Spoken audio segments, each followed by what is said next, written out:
Hello. ప్రభునందుకు వచ్చినటువంటి సోదరులందరికీ ప్రభు యేసుక్రీస్తు పేరిట జరుగుతుంది. మన తండ్రి అయిన దేవుని మన ప్రభు అయినటువంటి యేసుక్రీస్తును ఆత్మతోను సత్యంతోను ఆరాధించడం. 10 నిమిషాలు దేవుని యొక్క వాక్యాన్ని ధ్యానించుకొని క్రీస్తు మరణాన్ని మనం జ్ఞాపకం చేస్తున్నాం.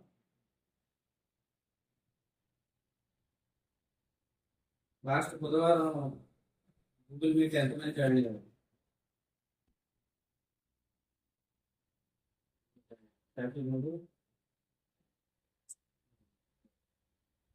ఆ రోజు అపోస్తలుల కార్యాలు 18వ అధ్యాయం నుంచి ఒక విషయాన్ని నేర్చుకున్నాం.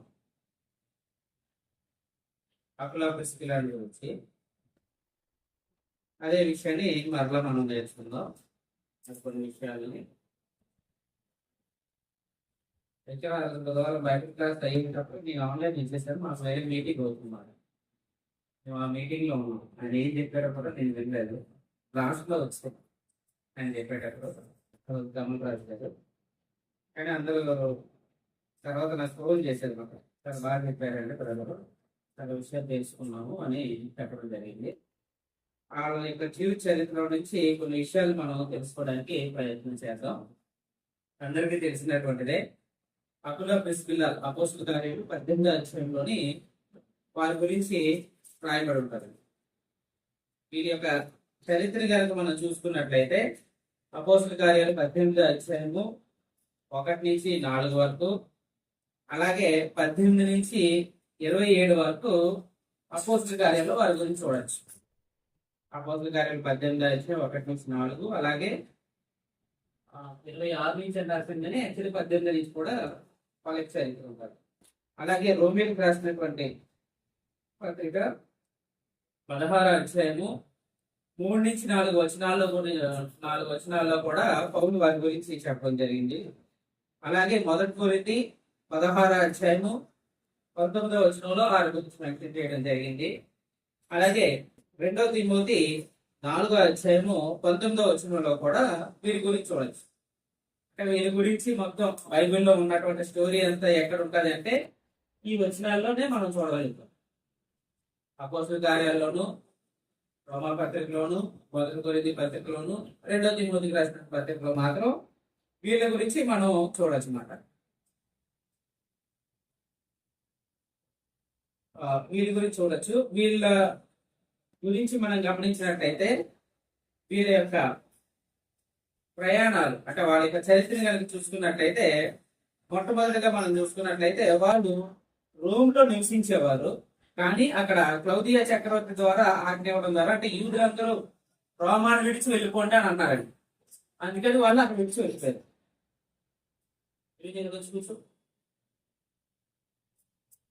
రోమీలందరినీ కూడా, ఆ రోమాలో ఉన్నటువంటి యూదులందరినీ కూడా విడిచి వెళ్ళిపోమని చెప్పారన్నమాట. అప్పుడు వాళ్ళు రోమా నుంచి ఎక్కడికి వచ్చారంటే కొరింథీకి వచ్చారు. 18వ అధ్యాయం మనం చూసుకున్నట్లయితే వాళ్ళ యొక్క జర్నీని కనుక మనం చూసుకున్నట్లయితే తర్వాత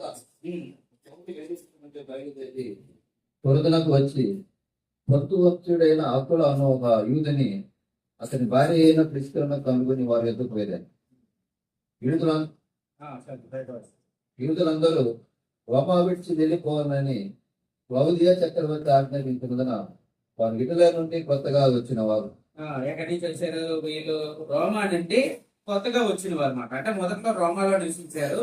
తర్వాత క్లౌదియా చక్రవర్తి ఆజ్ఞాపించడం ద్వారా వాళ్ళు ఏం చేశారంటే కొరింథీ పట్టణంకి వచ్చారు. కొరింథీ పట్టణం దగ్గరికి వచ్చిన తర్వాత వాళ్ళని పౌలు మొట్టమొదటిసారి కలుసుకోవడం జరిగింది. అది 3వ వచనంలోని వారి గురించి రాయబడి ఉంటది. అక్కడ వాళ్ళు ఆయనతోటి సహవాసం చేసిన తర్వాత సుమారు 18 నెలలు, సంవత్సరం 6 నెలలు పౌలుతోటి కొరింథీలో వాళ్ళు సహవాసం చేసిన తర్వాత మరలా ఎక్కడికి వెళ్ళారంటే ఎఫెసీ పట్టణానికి వెళ్ళిపోయారు. ఇప్పుడు పౌలు మరలా కొరింథీ నుండి ఎఫెసీ పట్టణానికి ప్రయాణం అయ్యారన్నమాట. కొరింథీ నుంచి అప్పుడు పౌలుతో కూడా వాళ్ళు కూడా ఎఫెసీకి వెళ్ళిపోయారు. అది మనం 18వ అధ్యాయము 19వ వచనంలోని ఆ విషయాన్ని మనం చూడొచ్చు. వాళ్ళు ఎఫెసీకి వెళ్ళినట్టుగా. ఎఫెసీలోకి వెళ్ళిన తర్వాత పౌలు ఏం చేస్తారంటే వాళ్ళని ఎఫెసీలో ఉండమని చెప్పి ఆయన 2వ సువార్త ప్రయాణాన్ని కొనసాగిస్తారు. తర్వాత మనం చూసుకున్నట్లయితే రోమిలకు రాసిన మరలా తర్వాత చూసుకున్నట్లయితే రోమా 16లోని మనం చూసుకున్నట్లయితే వాళ్ళు తిరిగి మరలా రోమాకు వచ్చినట్టుగా ఉంటారు. రోమిలకు రాసిన పత్రిక 16 అధ్యాయం 3వ వచనం మనం చూసుకున్నట్లయితే అంతా వాళ్ళు రోమాకు వచ్చారు. ఎందుకు రోమాకు వచ్చారంటే క్లౌదీ చక్రవర్తి ఎవరైతే ఆజ్ఞ ఇచ్చాడో యూదులందరినీ విడిచిపెట్టి వెళ్ళిపోండి అని చెప్పాడో ఆయన మరణించాడు మాట. ఆయన చనిపోయిన తర్వాత మళ్ళీ వాళ్ళ సొంత ఊరు ఏది ఎప్పటి నుంచి ఉన్న ఏ ఊరో మళ్ళీ వాళ్ళు రోమాకి వెళ్ళిపోయి సెటిల్ అయ్యారు అనమాట. ఆ యొక్క రోమాలో సెటిల్ అయినప్పుడు వాళ్ళని ఇంట్రడ్యూస్ చేస్తూ ఆ రోమియోలో ఉన్నటువంటి సంఘానికి వాళ్ళని ఇంట్రడ్యూస్ చేస్తూ పౌలు రాశాడు అనమాట. 16 అధ్యాయం 3వ వచనంలోని వాళ్ళని ఇంట్రడ్యూస్ చేస్తూ రాశాడు. క్రీస్తు యేసునందు నా జతపని వారైన ప్రిస్కిలకు మొక్కలకును నా వందనము చెప్పు. వారు నా ప్రాణం కొరకు తన ప్రాణంలోని ఇప్పటికైనాను తెగించింది, మరియు వారి ఇంట ఉన్న సంఘమునకును వందనములు చెప్పి.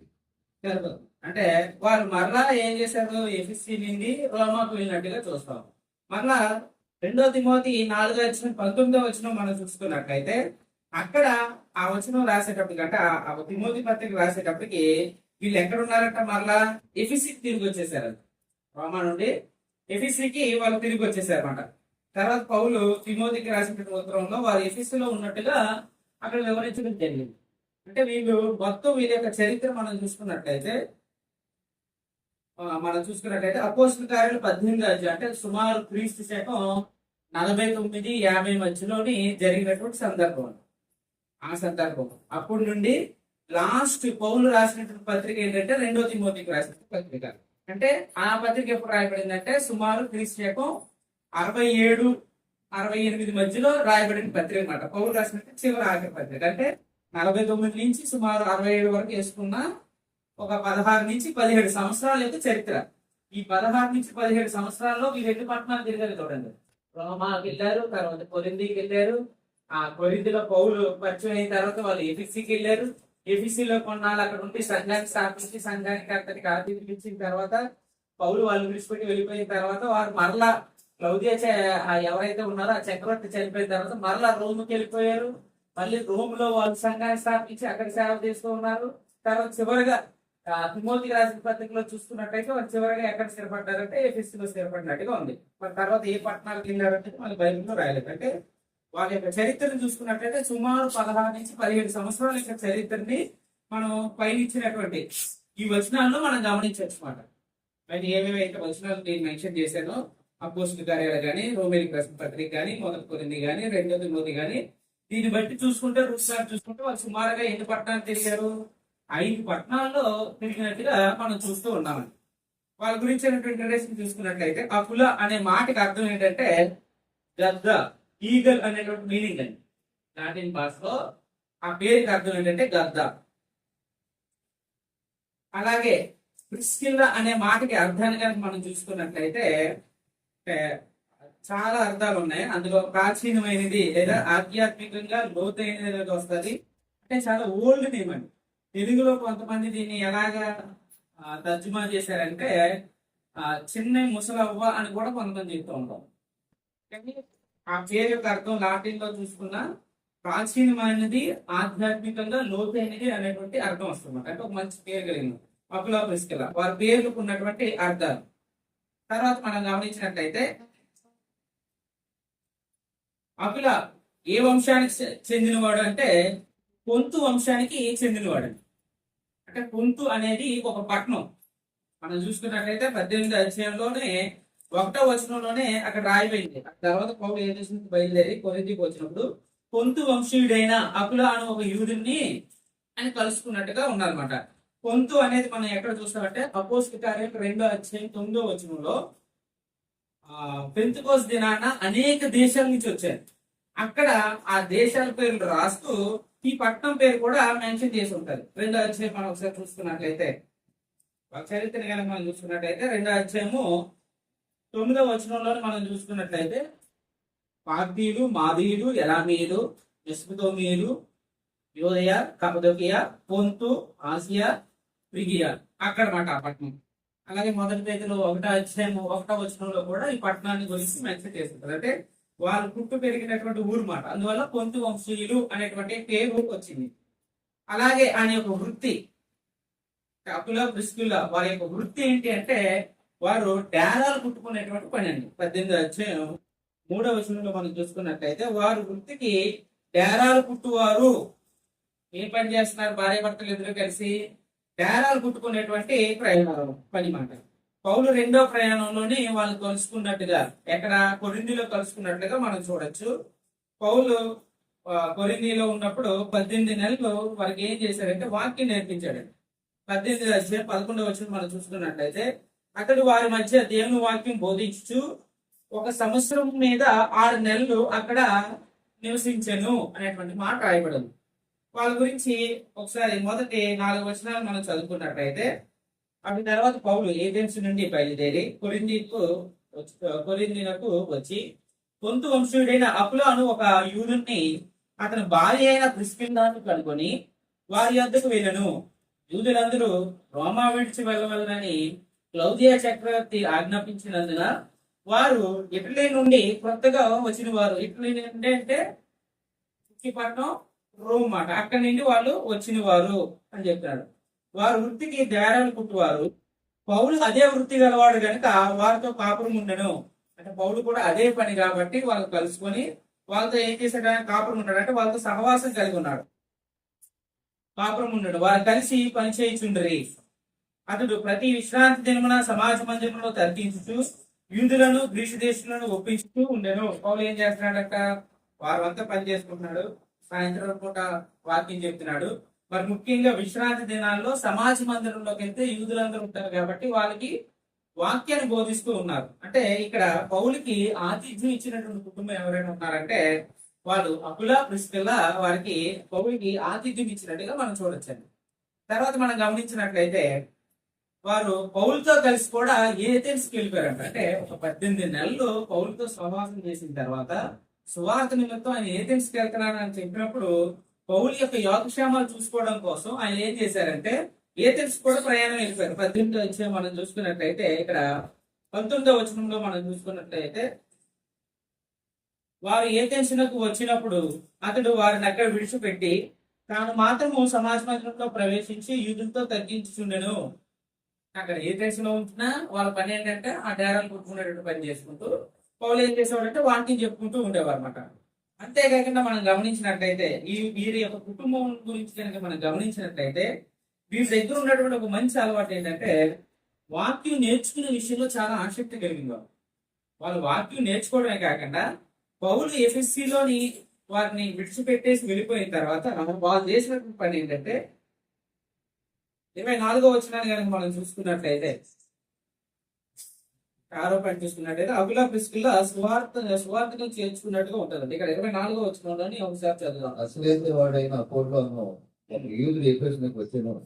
అతను విద్వాంసులను లేఖనముల యందు ప్రవీణుడైంది.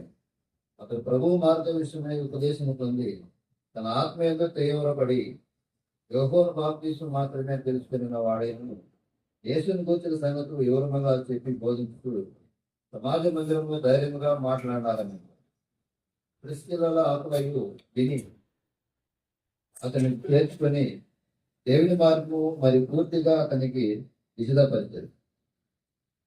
తర్వాత అతడు అక్కడికి పోదొచ్చినప్పుడు అతన్ని చేర్చుకున్నానని సహోదరులు ప్రోత్సాహపరుస్తూ అక్కడి శిష్యులకు రాసింది. అక్కడికి వచ్చి ఉపచేత విశ్వసించిన వారికి చాలా సహాయం చేశారు. ఇక్కడ ఉన్నటువంటి సందర్భం ఏంటంటే పౌలు వారిని ఏథెన్స్ లోని విడిచిపెట్టి వెళ్ళిన తర్వాత వీళ్ళు అక్కడ ఏం చేస్తున్నారంటే, వీళ్ళ దగ్గర ఉన్న ఒక క్వాలిటీ ఏంటంటే ఎక్కడుంటే అక్కడ వాళ్ళ సంఘం స్థాపించేవారండి. వాళ్ళ ఇంటిలోనే ఆరాధన జరుగుతూ ఉండేది. అప్పుడు అలెగ్జాంద్రియా నుంచి అపోలో అనేటువంటి ఒక యూదుడు ఎఫెసీలకు వచ్చెను. అతడు విద్వాంసుడు, లేఖనయందు ప్రావీణుడై ఉన్నాడు. అంటే ఒక స్కాలర్ అని చెప్పచ్చు. బాగా అనుభవం ఉన్నటువంటి, ధర్మశాస్త్రం మీద బాగా దిక్కున్నటువంటి వ్యక్తి మాట. ఆయన వచ్చి ఏం చేస్తున్నాడంట, అతడు ప్రభువు మార్గం విషయమే ఉపదేశం పొంది తన ఆత్మీయందు తీవ్రపడి యోహాను బాప్తిసం మాత్రమే తెలుసుకున్న వాడే యేసుని కూర్చిన సంగతులు వివరంగా చెప్పి బోధించుచు సమాజ మందిరంలో ధైర్యంగా మాట్లాడటం ఆరంభించను. అంటే బాప్తిసం ఇచ్చి యోహాను సంగతి వరకు మనకు తెలుసు, యేసుక్రీస్తు గురించి కొంతమంది తెలుసు. ఆ విషయాలను చాలా కాన్ఫిడెంట్ గా చెప్తున్నాడు. కానీ యేసుక్రీస్తు వచ్చి ఏ అద్భుతాలు చేశాడు, ఏ పర్పస్ కోసం వచ్చాడు, ఆయన చనిపోయి తిరిగి లేవడం, ఆ లేచిన తర్వాత సువార్త ఎలా ప్రకటింపబడుతుంది, ఇవేవి ఆయనకు తెలియదు మాట. యోహాను వరకు, బాప్తిసం వరకు, ఆయన బోధల వరకు ఫుల్ కాన్ఫిడెన్స్ గా ఉన్నాడు. క్రీస్తుని గురించి అంత కాన్ఫిడెన్స్ గా చెప్పలేకపోతున్నాడు అనమాట. సో అప్పుడు వీళ్ళు ఆయన గురించి తెలుసుకున్నప్పుడు వాళ్ళు చేసినటువంటి మొట్టమొదటి పని ఏంటంటే ఆయన చేరదీశారండి. అపోల్లో అనేటువంటి వాడిని చేరదీశారంటే ఒక బాగా బైబిల్ పండితుడికి వాక్యం చెప్పాలంటే నీకు ఎంత వాక్యం రావాలి, వీళ్ళు ఎంత వాక్యం నేర్చుకుని ఉండాలి భార్యాభర్తలు. మామూలుగా ఒక వ్యక్తికి లేదా ఒక కుటుంబానికో లేదా బంధువులకో వాక్యం చెప్పడమే చాలా కష్టం. అలాంటిది లేఖనాలకు ప్రావీణ్యం కలిగిన వాడు విద్వాంసుడు అని అన్నారు. అటువంటి వాడికి వాక్యం చెప్పి సత్యాన్ని చెప్పాలంటే వీళ్ళకి ఎంత జ్ఞానం వచ్చి ఉండాలి. అంటే ఎంతగా పౌల దగ్గర ట్రైనింగ్ అయ్యారు. ఉన్నది వాళ్ళు ఎంతకాలం ఉన్నారు పౌల దగ్గర? 18 నెలలు ఉన్నారండి. ఈ 18 నెలల్లోనే పూర్తిగా సువార్తను గురించి, దేవుని సంకల్పాన్ని గురించి పూర్తిగా నేర్చుకున్నారు. నేర్చుకొని వాళ్ళు చేసిన పని ఏంటంటే ఆయన చేర్చుకొని అంటే వాళ్ళతో కలిసి ఉండేటట్టుగా, వారి ఇంట్లో నివాసం ఉండేటట్టుగా ఆయన ఆహ్వానించి, అంటే రోజు ఆయనకి ఆతిథ్యం ఇస్తూ ఆయనకు వాక్యాన్ని నేర్పిస్తూ ఉన్నారంట. నేర్పిస్తూ ఉండడమే కాకుండా వాళ్ళు చేసినట్టు మరో పని ఏంటంటే ఆయన వాక్యం బాగా నేర్చుకున్న తర్వాత అతడు అకయాకు పోదలిచినప్పుడు, అంటే మరలా కొరింథీకి వెళ్ళాలనుకున్నప్పుడు, అంతకుముందు వీళ్ళు ఎక్కడ ఉన్నారు? ఎఫెసీకి రాకముందు కొరింథీలో నివాసం చేశారు. పౌలుతో 18 నెలలు ఉన్నారు. తర్వాత వీళ్ళు ఇక్కడ ఎఫెసీకి వచ్చారు. ఎఫెసీలోకి వచ్చిన తర్వాత మనం చూసినట్టయితే ఈయన మరలా నేను కొరింథీకి వెళ్ళాలి అని అనుకున్నప్పుడు వీళ్ళు ఏం చేశారంటే పత్రిక ఇచ్చారంట. అంటే రిఫరెన్స్ లెటర్ ఇచ్చారన్నమాట. అంటే మనం ఎవరికైనా సరే చెప్పేటప్పుడు మన మాటను అంగీకరించగలిగేటట్టుగా ఉండాలి. మనం ఎవరికైనా ఫోన్ చేసి ఒక బ్రదర్ వస్తున్నారు, కొద్ది రోజులు మీ దగ్గర ఉంటారు, లేదా మీ సంఘానికి సభ్యతలు ఇవ్వండి అని అంటే అది నమ్మగలిగేటట్టుగా ఉండాలి. అప్పట్లో పత్రికలు, ఇప్పుడంటే ఫోన్లో చెప్పేస్తే సరిపోతుంది. కానీ అప్పట్లో ఏం చేసేవారంటే తెలిసిన పర్సన్స్ ద్వారా, నమ్మకస్తుల ద్వారా, సంఘంలో పెద్దలుగా ఉండేవారి ద్వారా, అనుభవం కలిగిన వారు ఎవరైనా సరే రిఫరెన్స్ లెటర్ ఇచ్చేవారు. మనం అపోస్తులు ఎక్కువగా ఈ పత్రికలు ఇచ్చేవారు. సంఘంలో మంచి పేరు ఉండేవాళ్ళు రిఫరెన్స్ కింద ఈయన్ని మీరు చేర్చుకోండి, చాలా మంచివాడు, వాక్యం బాగా తెలిసినవాడు, భయభక్తులు గలవాడు, ఇటువంటి వాడు మీ సంఘంలో ఉంటే మీకు ఆత్మీయంగా ఉపయోగపడతాడని చెప్పి లెటర్ ఇచ్చేటటువంటి మనస్తత్వం కలిగినవారు అనమాట. అలాగా వీళ్ళు చూసుకున్నట్లయితే అపోలోని కొరింథీకి వెళ్ళాలనుకున్నప్పుడు వీళ్ళు ఏం చేశారంటే పత్రిక ఇచ్చి పంపించారు అనమాట. వీళ్ళు కనుక లెటర్ ఇచ్చారంటే అక్కడ ఉన్న వాళ్ళు కూడా యాక్సెప్ట్ చేసేటువంటి స్థితిలో ఉన్నటువంటి వారు అనమాట. మనం ఇక్కడ గమనించాల్సినటువంటి ముఖ్యమైన విషయం ఏంటంటే ఇది వీళ్ళ యొక్క హిస్టరీ. ఈ హిస్టరీలోని మనం నేర్చుకోవాల్సినటువంటి నీతి ఏంటి అనేది మనం గమనించాలి. అకుల ప్రిస్కుల ద్వారా వాళ్ళిద్దరి దగ్గర నుండి మనం నేర్చుకోవాల్సిన విషయాన్ని కనుక మనం గమనించినట్టయితే వారు ఏక మనసుతో సువార్త చేసినటువంటి జంట. అంటే భార్యాభర్తలు కలిసి వాక్యం నేర్చుకోవడం అనేది చాలా అరుదుగా ఉంటారు. చాలా కుటుంబాల్లో భర్త విశ్వాసంగా ఉంటే భార్య అవిశ్వాసంగా ఉంటారు, లేదా భార్యకి కొంచెం విశ్వాసం ఉంటే భర్తకి అవిశ్వాసంతో ఉంటారు. కానీ వీళ్ళిద్దరు ఏం చేశారు? వీళ్ళిద్దరు ఏక మనసుతో ఉన్నారండి. అంటే ఏక మనసు అనేది అందరికీ కుదరదండి, అందరిలోనే ఉండదండి. భర్త ఒకటి చెప్తే భార్య ఒకటి చెప్తారు, నేను ఇలాగే చెయ్యాలనుకుంటున్నాను, లేదు నువ్వు అలా చెయ్యాలంటారు. అంటే ఏక మనసు లేకపోతే ఆ కుటుంబాలు ఆత్మీయంగా వర్ధలేవు, ఆర్థికంగా కూడా వర్ధలేవు. ఏదైనా చేసేటప్పుడు ఆ పని మీద ఇద్దరికి ఒక అభిప్రాయం అనేది ఉండాలి. మనం ఇద్దరు ఒక ఆలోచనకి రావాలి. అప్పుడు వాళ్ళు కనుక ఏదైనా పని మొదలు పెట్టారు అనుకోండి, ఆ పని సక్సెస్ అవుతుంది. ఒకవేళ ఆ ఇద్దరికి ఆ విషయం మీద ఏకాభిప్రాయం లేదనుకోండి, ఆ ఇంట్లో సమాధానం ఉండదు, ఎప్పుడు గొడవలు అవుతూనే ఉంటాయి. ప్రతి చిన్న విషయానికి గొడవలు అవుతుంటాయి. వీళ్ళకి ఏముందంటే ఏక మనసు కలిగి ఉన్నారు. సువార్త చేసే విషయంలో వీళ్ళిద్దరికి ఆసక్తి కలిగి ఉన్నారండి. అంటే నేను ఇంట్లో పనులు చేసుకుంటాను, నేను వెళ్ళి సువార్త చేయండి అని అనలే. నువ్వు ఇంట్లోనే ఉండు, నేను వెళ్ళి సేవ చేసుకుంటానని అనలే. ఇద్దరూ కలిసి పని చేసుకునేవారు, పౌల దగ్గర వాక్యం నేర్చుకునేవారు. ఆ వాక్యం నేర్చుకున్న దాని ప్రకారం వాళ్ళకి ఒక ఏకాభిప్రాయంతో కలిగి వాళ్ళు ఏం చేసేవారంటే కలిసికట్టుగా జీవిస్తూ సువార్తను ప్రకటించే విషయంలో వాళ్ళు అనేకమైన కార్యక్రమాలు చేస్తున్నట్టుగా మనం చూడొచ్చండి. ఈరోజు విశ్వాసంలో ఉండాల్సినటువంటిది, మరి ముఖ్యంగా భార్య భర్తల మధ్య ఉండాల్సింది ఏంటంటే ఏక మనసు అనేది ఉండాలి. మరి ఏం ఆలోచించినా ఇద్దరు కలిసి ఆలోచించుకోవాలి. వాళ్ళు ఇద్దరు ఏ డిసిషన్ తీసుకున్నా వారిద్దరు కలిసి ఆ నిర్ణయాన్ని తీసుకునేటట్టుగా ఉండాలండి. ఒకవేళ భర్త ఏదైనా ఒక నిర్ణయం చెప్తే దానికి అంగీకరించగలిగేటట్టుగా ఉండాలి ఆ భర్త మనసు. ఆ భార్య మనసు ఎలా ఉండాలంటే ఓకే, మా ఆయన చెప్పాడంటే ఇది మంచి అయ్యి ఉంటారు, మా మంచి కోసం ఆలోచిస్తారు కాబట్టి నేను ఒకవేళ భార్య ఏదైనా సలహా ఇచ్చింది అనుకోండి, అది అర్థం చేసుకొని ఇది నిజంగా మంచిదే, కుటుంబానికి ఉపయోగపడుతుంది అంటే భర్త కూడా దాన్ని అగ్రి చేయాలి. ఒక చెడు విషయాలకు అగ్రి కాదు. ఎందుకంటే ఇలాంటి ఏక మనసు కలిగిన వాళ్ళు మన అపోస్తల 5వ అధ్యాయంలో కూడా చూస్తే ఎవరాలు అననీయ సప్పారు. వాళ్ళు కూడా ఏక మనసుతోటే ఉన్నారు. కానీ వాళ్ళు ఏం పొందారు? మరణాన్ని పొందారు, దేవుడి నుంచి ఎడబాటును పొందారు. కానీ వీళ్ళు మంచి విషయాల్లో, దేవుడి సేవ విషయంలో, సువార్త ప్రకటించే విషయంలో, ఆతిథ్యం ఇచ్చేటువంటి విషయంలో, వారి ఇంట వాక్యం నేర్పించగలిగేటట్టుగా, వారి ఇంట సంఘాలు ప్రారంభించబడేటట్టుగా వాళ్ళిద్దరు కూడా ఎలా ఉన్నారంటే ఏక మనసుతోటి దేవుని సేవ చేసినట్టుగా మనం చూస్తూ ఉన్నాము. తర్వాత మనం చూసుకున్నట్లయితే రెండో క్వాలిటీ కనుక మనం చూసుకున్నట్లయితే వాళ్ళ దగ్గర ఉన్నటువంటి రెండో క్వాలిటీ ఏంటంటే జీవనోపాధి కొరకు వాళ్ళు ఏం చేశారంటే ఇద్దరు కూడా పని చేసుకుంటూ ఉన్నారంట. మామూలుగా బైబిల్లో తీతు పత్రిక కానీ, తిమోతి పత్రిక కానీ, కొరింథీయుల పత్రిక కానీ స్త్రీలని పని చేయొద్దు అంటారు, ఎటువంటి పిల్లల్ని చూసుకోండి అని అంటారు. కానీ ఇక్కడ చూసుకున్నట్లయితే వీళ్ళు ఇద్దరు పని చేస్తున్నారు. వీళ్ళిద్దరూ పని చేస్తూ ఏం చేస్తున్నారంటే ఆ వచ్చే దాని ద్వారా దేవుడి సేవను కొనసాగిస్తున్నారు. వాళ్ళ ఆస్తులు కూడబెట్టుకోవడం కోసం చేయడం లేదు. వాళ్ళు పని చేస్తూ ఏం చేస్తున్నారంటే దేవుడి సేవ చేస్తున్నారు. బైబిల్లో ఉన్నారు. మనం చూసుకున్నట్లయితే లిడియా ఆమె ఏం చేస్తుంది? ఊదాలను అమ్ముకుంటూ ఉంటుంది. అంటే వాళ్ళు స్త్రీలు ఖాళీగా లేరండి, ఇంట్లో పనులు చేసుకుంటూ కుటుంబానికి ఎంతో కొంత పోషించగలిగేటట్టుగా తమ వంతు వాళ్ళు ఏం చేసేవారంటే సహాయం చేస్తూ ఉండేవారు అన్నమాట. వీళ్ళ యొక్క చూసుకున్నట్లయితే వీళ్ళు జీవనోపాధిలోని వీళ్ళు కలిసికట్టుగా పని చేసుకుంటూ వాళ్ళు చేస్తున్న పని ఏంటంటే ఆ పని ద్వారా వచ్చేటువంటి ధనాన్ని సువార్త ఉపయోగించేవారు. మనం గమనించినట్లయితే వాళ్ళ సంగతి కనుక మనం గమనించినట్లయితే అపోస్తల కార్యాలను మనం చూసుకున్నట్లయితే 18వ అధ్యాయంలో కానీ వాళ్ళిద్దరూ పని చేస్తూ ఏం చేసేవారంటే వాళ్ళ ఇంట సంఘాలు కూడుకునేటట్టుగా, అంటే రోమిలికి రాసిన పత్రిక 16వ అధ్యాయంలోని పౌలు మాట్లాడుతూ వాళ్ళకి వందనాలు చెప్తాడు. ఆ ఇంట్లో ఉన్న సంఘానికి వందనాలు తెలియజేయండి. 2 తిమోతికి రాసిన పత్రికలో కూడా పౌలు ఏం చెప్తాడంటే 2 తిమోతికి 4వ అధ్యాయము 19వ వచనంలో కూడా ఆ ఇంట్లో ఉన్న సంఘానికి వందనాలు తెలియజేయండి అని అన్నాడు.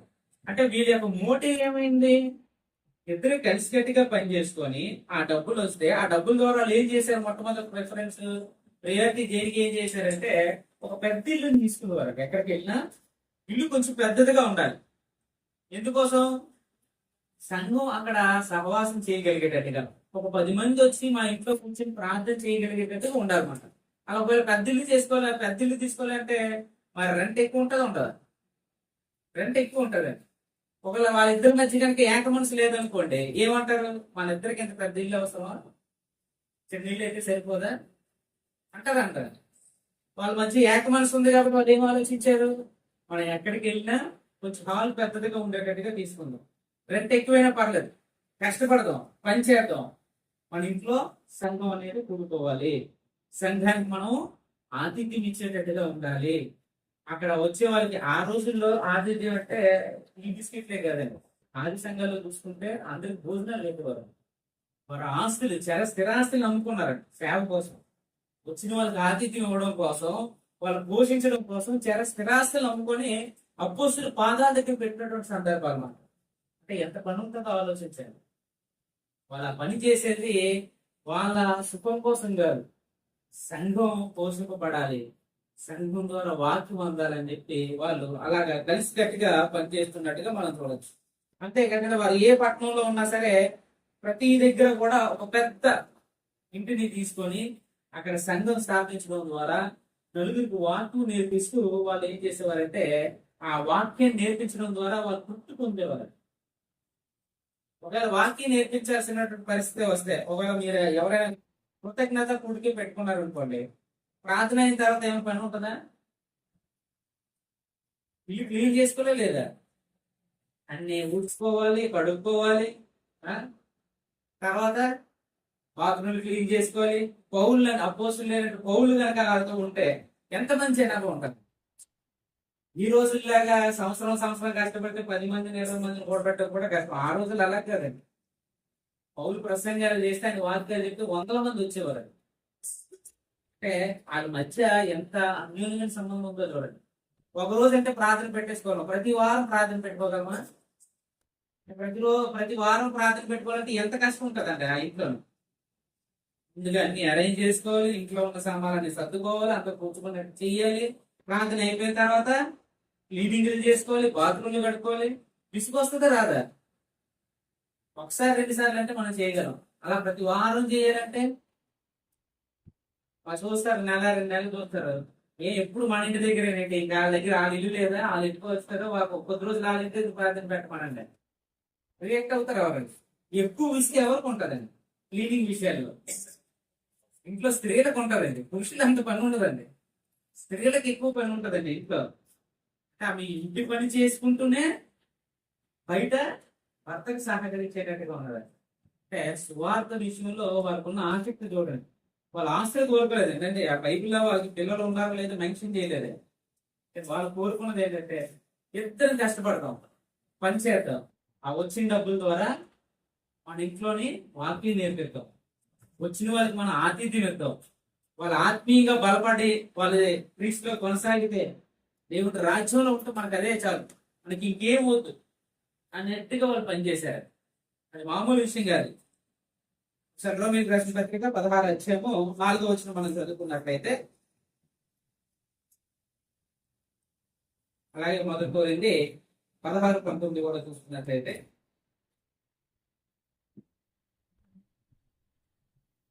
వారు నా వారు నా ప్రాణం కొరకు తమ ప్రాణం నిమిత్తమైనను తెగించింది, మరియు వారు ఇంట ఉన్న సంఘమునకు వందనములు చెప్పింది. వారి ఇంటిలో ఉన్న సంఘానికి వందనములు చెప్పుడి. అంటే సంఘాలు ఆదిలోని మనం చూసుకున్నట్లయితే సంఘాలు ఎలా స్థాపించబడ్డాయి? ఇంట్లోనే స్థాపించబడ్డాయి. సమాజ మందిరాల్లో వాక్యం చెప్పేవారు శనివారం పూట. ఆదివారాలు అక్కడ ఆరాధన చేస్తే ఒప్పుకోరు. శనివారం మాత్రం వాళ్ళకి ఛాన్స్. అక్కడ చెప్పేవారు. అక్కడ విన్న వాళ్ళు, విశ్వసించిన వాళ్ళందరినీ ఎక్కడ తీసుకొచ్చేవారు? అక్కడ ఉన్నటువంటి స్థానిక గృహాలు ఎక్కడ ఉన్నాయో అందులో ఏ పెద్ద గృహం ఉందో అక్కడ చూసుకొని ఆదివారం ఆరాధన చేసేవారు. అలాగా ప్రతి సంఘం కూడా ఎవరో ఒకరి ఇంటి దగ్గర ప్రారంభించబడింది. అప్పట్లో చర్చ్ బిల్డింగ్లు ఏమి ఉండేవి కాదు. అందరి ఇళ్లలోనే వాళ్ళు ఆరాధన కూడుకునేవారు. అది చెట్టు అయినా, పుట్టైనా, ఖాళీ గ్రౌండ్ అయినా అలాగే వాళ్ళు ఆరాధించుకుంటూ ఉండేవారు అనమాట.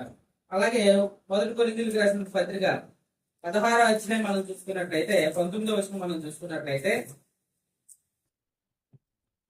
ఆసియాలోని సంఘము వారు మీకు వందనములు చెబుతున్నారు. అకుల ప్రిస్కిల అను వారును వారి ఇంటినున్న సంఘమును ప్రభునందు మీకు అనేక వందనములు చెబుతున్నారు. ఏం చెప్తున్నారంట? వాళ్ళ ఇంటినున్న సంఘానికి వందనాలు చెప్తున్నారు. అంటే వాళ్ళు ఏక మనసుతో దేవుని సేవ చేస్తూ వాళ్ళు ఏం చేశారంటే ఇద్దరు కలిసి పనిచేసేవారు. మనం చూసుకున్నట్లయితే రెండవ తెస్సలోనికీ పత్రిక 3వ అధ్యాయం మనం చూసుకున్నట్లయితే 10వ వచనంలో రాయబడిన మాట ఏంటంటే, ఏ వ్యక్తి అయినా సరే పని చేయకుండా భోజనం చేయకూడదు. ఖాళీగా ఉండి భోజనం చేయకూడదు, పని చేసే భోజనం తినాలి. సో నేను భర్త సంపాదిస్తున్నాడు కాబట్టి నేను సైలెంట్ గా కూర్చుంటానంటే కుదరదండి. లేదు నా భార్య సంపాదిస్తుంది నేను ఎంజాయ్ చేస్తానంటే కుదరదండి. పిల్లలకు కూడా భోజనం పెట్టాలంటే వాళ్ళు ఏదో ఒక పని చేసాక భోజనం పెట్టడం అనేది అలవాటు చేయాలండి. ఆ పని ఏదో ఒక పని చేయాలి. వాళ్ళ పని ఏంటి? స్కూల్కి వెళ్ళి రావాలి, వచ్చి హోంవర్క్ క్లీన్ చేయాలి. అదే వాళ్ళ పని చిన్నతనంలో. ఏదో సెలవు వచ్చింది, ఇంట్లో ఏదో హెల్ప్ చేయాలి, లేదా ఇంట్లో కొంచెం తినపడాలో క్లీనింగ్ ఏదో ఒకటి చేయాలి. పని చేయకుండా మాత్రం భోజనం పెట్టద్దు. ఏదో ఒక పని చేయించుకొని భోజనం పెట్టండి. కనీసం ఏ పని లేదంటే భోజనం పెట్టి ఆ ప్లేట్ అని కడగమని చెప్పండి. అది అలవాటు చేస్తేనే వాళ్ళు జీవితంలో పైకి వస్తారండి. లేదంటే ఏమవుతారంటే సోమరతనం అనేది అలవాటు అవుతుంది, ఇంకా చిన్నపిల్లలు. సో ఎవరైనా సరే, పెద్దోళ్ళైనా చిన్నోళ్ళైనా సరే, ఏదో ఒక పని చేస్తేనే భోజనం చేయాలండి, లేదంటే భోజనం చేయకూడదు. వాళ్ళు ఎందుకోసం పని చేశారండి? ఇతరులకు భోజనం పెట్టడం కోసం పని చేశారండి. ఇతరులకు వాక్యం చెప్పడం కోసం పని చేశారండి భార్య భర్త. ఇతరులను ఆదరించడం కోసం పనిచేశారండి. అంటే ఎవరైనా వచ్చారనుకోండి, చాలా మంది వలసపోస్తూ ఉంటారండి. పౌలు వాక్యం చెప్తూ ఉంటాడండి. వాక్యం చెప్పినప్పుడు వాళ్ళు వినేటప్పుడు వాళ్ళకి ఆయనతో పాటు ఉండేటప్పుడు ఏంటంటే పౌలు వాళ్ళతో కలిసి సహవాసం చేసేవాడండి. కేవలం ఆ పౌలకు మాత్రం వండితే సరిపోతా, ఆ వచ్చే వాళ్ళకు కూడా వండి పెట్టాలి. ఆ పూల సంగతే చూసుకున్నట్లయితే ఆయన చేర్చుకున్నారంట. అంటే సొంత మనుషులు చేర్చుకొని ఆయనకి ఆతిథ్యం ఇస్తూ, ఆయనకు వాక్యం నేర్పిస్తూ ఆయన పంపించారు. హాస్పిటాలిటీ అనేది వాళ్ళ దగ్గర నేర్చుకోవాలి. మన దగ్గరికి ఎవరైనా వస్తారంటే చెప్పకుండా ఎవరైనా ఆహ్వానిస్తే ఇంకా ఆడవాళ్ళ పరిస్థితి ఏంటి? అది చెప్పాలి కదా ఒక మాట, నీ ఇష్టం ఏంటి? ఎవరు కనిపిస్తే ఒక మాట ఇచ్చేస్తావా, నాకు చెప్పవా? గొడవలు స్టార్ట్ అవుతాయి. కానీ వాళ్ళు ఎవరి ఇంటికి వస్తారో వారికి ఆతిథ్యం ఇద్దామా? ఆతిథ్యం ఇవ్వడం అనేది దేవుని యొక్క లక్షణం. అబ్రహాం తెలియకుండానే దేవదూతలకు ఆతిథ్యం ఇచ్చాడు. అసలు అది ఎవరో కూడా తెలియదు ఆయన, కానీ దేవదూతలకు ఆతిథ్యం ఇచ్చాడు. అంటే ఇతరులకు ఆతిథ్యం ఇవ్వడం అనేది చాలా గొప్ప విషయం. దాని ద్వారా దేవుడు అనేకమైనటువంటి మేలు ఇస్తాడు, అనేకమైన ఆశీర్వాదాలు ఇస్తాడు. అలాగే వాళ్ళు పనిచేస్తున్నారు. అలాగా వాళ్ళు ఎక్కడికి వెళ్ళినా, ఏ ప్రాంతానికి వెళ్ళినా వాళ్ళు ఏం చేశారంటే సంఘాన్ని ఏర్పాటు చేసుకొని ఆ సంఘం ద్వారా నలుగురికి వాక్యాన్ని ప్రకటిస్తూ ఉండేవారు. తర్వాత మనం చూసుకున్నట్లయితే 4వ పాయింట్ వాళ్ళు చూసుకున్నట్లయితే వాళ్ళు వాక్యం నేర్చుకున్నారు. అంతేకాకుండా ఆ వాక్యాన్ని నేర్పించగలిగేటట్టుగా ఉన్నారంట. ఈరోజు మనం సంఘాల్లో చూసుకున్నట్లయితే ఎంతమందికి వాక్యం తెలుసండి? ఇతరులకు చెప్పగలిగేటట్టుగా, లేదా మన పిల్లలకు చెప్పుకోగలిగేటట్టుగా, మన బంధువులకు చెప్పుకోగలిగేటట్టుగా వాక్యాన్ని నేర్చుకోగలుగుతున్నామా? చాలా మంది వాక్యం వినేవారుగా ఉన్నారే తప్ప దాన్ని అర్థం చేసుకునేవారుగా ఉండడం లేదు, దాన్ని ఆచరించేవారుగా ఉండడం లేదు. ఆ నేర్చుకున్న దాన్ని ఇతరులకు చెప్పాలనేటువంటి కోరిక కూడా వాళ్ళలో ఉండడం లేదు. కానీ ఆ ఇద్దరి జంట చూసుకున్నట్లయితే పగలంతా కష్టపడేవారు, సాయంత్రం వచ్చి వాక్యం నేర్చుకునేవారు. ఆ వాక్యం నేర్చుకోవడం ద్వారా పౌలు దగ్గర వాళ్ళు ఏదైతే కొరింథీలో 18 నెలలు ఏదైతే వాళ్ళు ట్రైనింగ్ తీసుకున్నారో, తర్వాత ఏమైందండి? పౌలు లేకపోయినా సరే వాళ్ళు ఏం చేశారు? అపోలో లాంటి విద్వాంసుడికి, లేఖనాలు ప్రవీణుడిగా అయినటువంటి వాడికి ఏం చేశారండి? వాళ్ళు వాక్యం చెప్పారండి. అంటే వింటున్నారు మన సమాజంలో వాళ్ళు వింటూ, మీరు అన్ని బాగానే చెప్తున్నారు బ్రదర్, మీరు ఇంకా కొన్ని విషయాలు తెలుసుకోవాల్సిన పని ఉంది, మీరు ఆసక్తి ఉంది, కానీ క్రీస్తు గురించి ఇంకా మీకు కొన్ని విషయాలు తెలియాలని చెప్పి ఆయన చేర్చుకొని ఆయనకు వాక్యాన్ని నేర్పించేటట్టుగా ఉన్నారండి. ఈరోజు సంఘాల్లో మనం చూసుకున్నట్టయితే వాక్యం నేర్చుకోవాలి అనేటువంటి ఆసక్తి కలిగినటువంటి కుటుంబాలు చాలా అరుదుగా ఉంటాయి. అవునా కదా? ఆదివారం వెళ్ళి అటెండెన్స్ చేసుకుందాం అనే తప్ప రోజు భార్య భర్త కలిసి బైబిల్ చదువుకున్నాం, ఆ చదువుకున్న దాన్ని బట్టి ఒక అధ్యాయం చదువుకున్న దాన్ని బట్టి అందులో ఏముందో వివరించుకుందాం, అడగాలన్నమాట. నీకేం అర్థమైంది, నీకేం అర్థమైంది, ఇరువురు ఒకసారి డిస్కషన్ చేసుకోవాలి. ఒకవేళ అందులో ఏదైనా ఇద్దరికి అర్థం కాలేదంటే వెళ్ళి సువార్తను అడిగేటట్టుగా ఉండాలండి. నాకు ఒక్క ఫోన్ రాదండి, ఎవ్వరు ఫోన్ చేసి పలానా చదువుతున్నామండి, రోజు బైబిల్ చదువుతున్నాం, ఈ పేరా మాకు అర్థం కాలేదండి, ఇది ఎందుకు చెప్పారో తెలియలేదండి, ఇలా ఎందుకు జరిగిందని ఒక్కరు అడగరండి. జస్ట్ అలా చదువుకొని వెళ్ళిపోతున్నారండి. చదివితే మనసు పెట్టి చదివితే చాలా డౌట్లు వస్తాయండి. డౌట్ వచ్చిందంటే ఆసక్తి ఉన్నదండి, దాన్ని అర్థం చేసుకోవాలని వాళ్ళు ప్రయత్నిస్తున్నారు. దాని అర్థం అండి. మనం చదువుకుంటూ వెళ్ళిపోతున్నాం అంటే ఏ డౌట్ రాలేదంటే మనకు అంత ఆసక్తి లేదండి. డౌట్లు వస్తాయి, డౌట్స్ రావాలి. అధ్యాయం చదివితే కనీసం 2-3 డౌట్లైనా రావాలి. అలా మాట అలా చదువుకునేటట్టుగా ఉండాలి. వాళ్ళు వాక్యాన్ని నేర్చుకున్నారు, మళ్ళీ ఏం చేశారు? ఆ వాక్యాన్ని నేర్పించారు. అంటే వాక్యానికి వాళ్ళు చాలా ప్రాధాన్యత ఇచ్చారు. వాక్యం విషయంలో వాళ్ళు చాలా ఆసక్తి కలిగి ఉన్నారండి. కీర్తన గ్రంథం మనం చూసుకున్నట్లయితే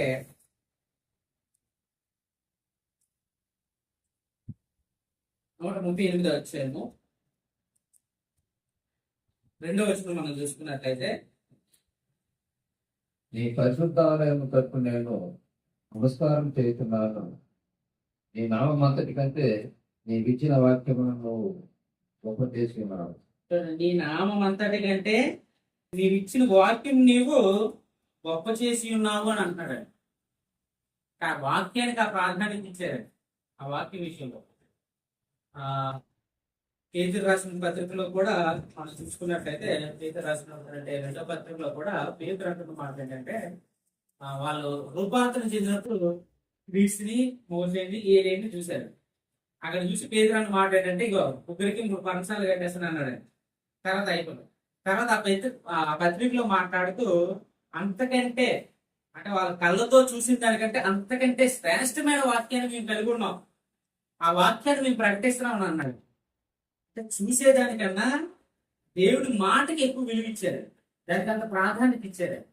రోజు వాక్యం నేర్చుకునే విషయంలోని, వాక్యాన్ని వినే విషయంలోని, వాక్యాన్ని అర్థం చేసుకునే విషయంలోని మనం అటువంటి ఆసక్తిని చూపిస్తున్నామా మనం ప్రశ్నించుకోవాలి.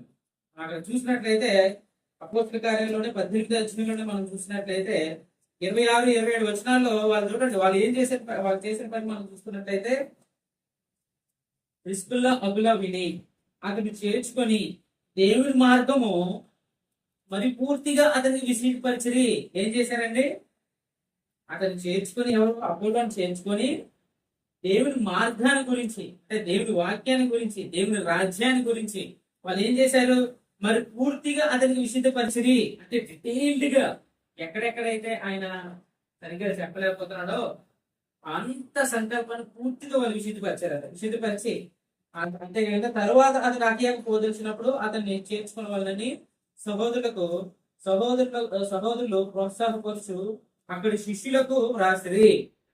పలానా దగ్గరికి వెళ్తే మిమ్మల్ని ఆదరిస్తారని చెప్పి వాళ్ళకి లెటర్ రాసి పంపించారు. నేర్చుకునే విషయంలోని అకుల బిస్కుల లాంటి కుటుంబాలు సంఘాలు తయారవ్వాలి. మేము వాక్యం నేర్చుకోవాలి, మేము వాక్యాన్ని ప్రకటించాలి అనేటువంటి ఆసక్తి ఉండాలి. ఒకవేళ సువార్త ఇక్కడ లేకపోయినా సరే ఒక కుటుంబానికి వెళ్ళి మా భార్య భర్తలు వెళ్ళి వాక్యం చెప్పగలిగేటువంటి సామర్థ్యాన్ని వాళ్ళు సంపాదించుకోవాలి. ఆ సామర్థ్యం వాళ్ళకి ఉన్నదండి. అందుకే పౌలు ఏం చేశారంటే అక్కడ ఎఫ్ఎస్సిలోని వాళ్ళని ఉంచేసి ఈయన తన ప్రయాణాన్ని కొనసాగించాడు. వాళ్ళు ఖాళీగా ఉండలేదు, ఇంట్లో వాళ్ళు ఉంటూ అక్కడ సంఘం కూడుకుంటూ అక్కడ సంఘాన్ని ఆత్మీయంగా బలపరుస్తూ వచ్చారు. అక్కడ అదంతా ఎవరు చేశారు? ఇద్దరు భార్య భర్తలు చేశారు. నేర్చుకునే విషయంలో అంత ఆసక్తి కలిగి ఉండాలి. ఆ నేర్చుకునేది ఇతరులకి చెప్పగలిగేటట్టుగా ఉండాలి. అలా చెప్పాలి అంటే దాన్ని అర్థం చేసుకోవాలి, దాన్ని మనం పాటించాలి. అప్పుడు నలుగురికి చెప్పినప్పుడు, అనుభవంతో చెప్పినప్పుడు ఆ వాక్యం వారి హృదయాల్లోకి నాటుకునేటట్టుగా ఉంటుంది. తర్వాత మనం గమనించినట్లయితే వాళ్ళ దగ్గర నుంచి నేర్చుకోవాల్సినటువంటి మరొక విషయం ఏంటంటే, పౌలు రాస్తూ అక్కడ చెప్పిన మాట ఏంటంటే, రోమీయులకు రాసిన పత్రిక 16వ అధ్యాయము రోమా 16 3వ వచనం మనం చూసుకున్నట్లయితే, క్రీస్తునందు నా జత పనివారైన ప్రిస్కిల్లాకును అకులాకును నా వందనములు చెప్పుడి అని అంటున్నారు. ఇక్కడ ఏమని మెన్షన్ చేశారు? జత పనివారు అంటే అర్థం ఏంటి? జత పనివారు అంటే అర్థం ఏంటి? కలిసి పనిచేసేవారు. అంటే అటువంటి స్టేట్మెంట్ అపోజిట్ దగ్గర నుంచి రావడం అనేది చాలా గొప్ప విషయం. అంటే నాతో సమానంగా పనిచేసేవారు. జత పనివారు అంటే నాతో కలిసి పనిచేసేవారు, నాతో సమానంగా పనిచేసేవారు. అంటే సంఘాల్లో మనం గమనించినట్లయితే సువార్థికులతో జతగా పనిచేసేటువంటి కుటుంబాలు ఏమైనా ఉన్నాయా? మొదటి సువార్థికుడు అంగీకరించుకోవాలి. చాలా మంది అంగీకరించుకోరండి. ఒకవేళ వాళ్ళు కనుక వాక్యం నేర్పిస్తూ నాతో సమానంగా కనుక వాళ్ళు ఉంటే ఇక నా అవసరం ఉండదు, వాళ్ళే చర్చలు కబ్జాలు చేసేస్తారు, ఇంకెడమానాలు ఎక్కువ. కానీ ఆయన చేసిన పని ఏంటంటే నా జత పనివారు అన్నారు.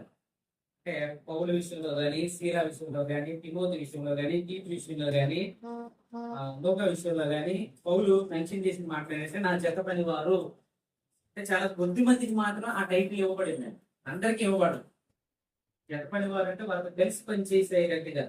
ఈ రోజు సంఘంలో మన పాత్ర ఎలా ఉండాలి? సువార్తకి సహకరించగలిగేటట్టుగా, సువార్తతో కలిసి పనిచేసేటట్టుగా ఉందా, లేకపోతే సువార్తకుడు చేసే పని అడ్డుకునేటట్టుగా ఉందా? నేను నా కుటుంబం సువార్తకి సహకరించేటట్టుగా ఉంటాం అనుకోండి, ఆ సువార్తకి వీళ్ళు నా జత పని వారు అనుకునేటట్టుగా ఫీల్ అవుతారండి. ఒకవేళ చేసే సువార్తని అడ్డుకుంటూ ఉన్నారనుకోండి కుటుంబాలు, ఏమవుతారు? ఆ జత పని వారు కాదు కదా, సువార్తని అడ్డగించేటువంటి వారు అవుతారు. దేవుడు అటువంటి వారి విషయంలోని చాలా కఠినంగా వ్యవహరిస్తాడు. ఆ కుటుంబాలలో ప్రశాంతత ఉండదు, శాంతి సమాధానం ఉండదు, ఏదో ఒక రకంగా దేవుడు ఇచ్చేస్తారు.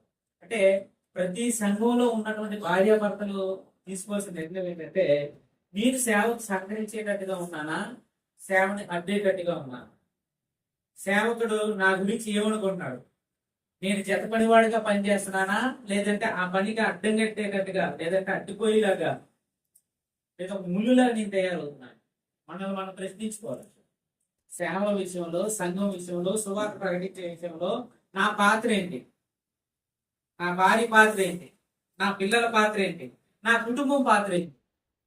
అలా సహకరించగలిగే వాళ్ళు ఒక ఇద్దరు ముగ్గురు ఉన్న సంఘాలు బాగుపడతాయి.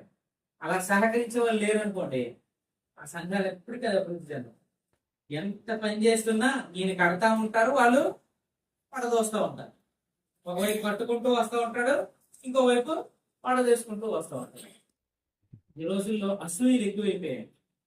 ప్రేమానురాగాలు, సువార్త కోసం పనిచేద్దాం, క్రీస్తు వాక్యాన్ని ప్రకటిద్దాం అనేటువంటి మనస్తత్వాల కంటేను ఈ అసూయలు ఎక్కువైపోయాయి.